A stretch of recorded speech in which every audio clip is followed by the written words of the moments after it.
বরবাদ 2তে যদি এই লাইনটুকু অ্যাড করতে পারে মেহেদী হাসান হৃদয় ভাই, তবে লিখে রাখেন বরবাদ 2 এর গল্প আগুন হয়ে আসবে। নিতু মরে নাই, আত্মগোপনে গেছে।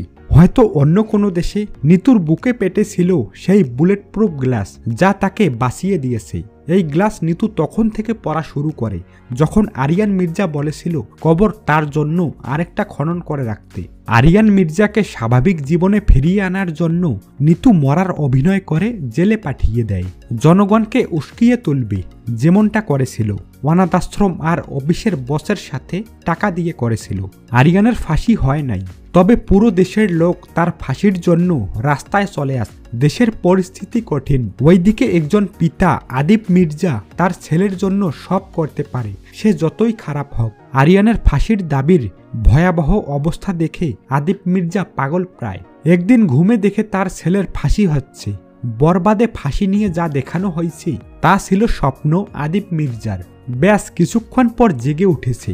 এভাবেই গল্পের শুরু। নিতুকে নিজ হাতে মারার জন্য আরিয়ান মির্জা পাগল প্রায়, তাই তাকে সুস্থ করার জন্য রিহেব এ পাঠানো হয়।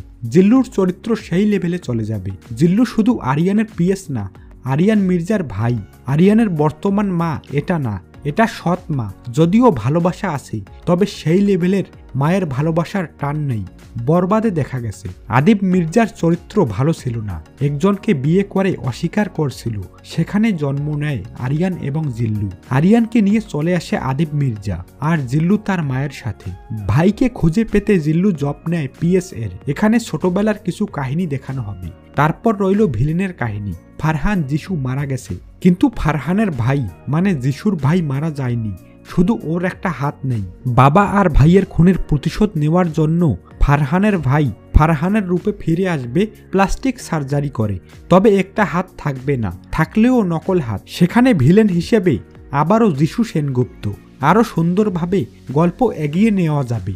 এ নিয়ে আপনাদের কি মতামত সেটা অবশ্যই কমেন্ট করে জানাবেন। যদি কিছু ভুল ত্রুটি হয় ক্ষমা সুন্দর দৃষ্টিতে দেখবেন। ধন্যবাদ সবাইকে।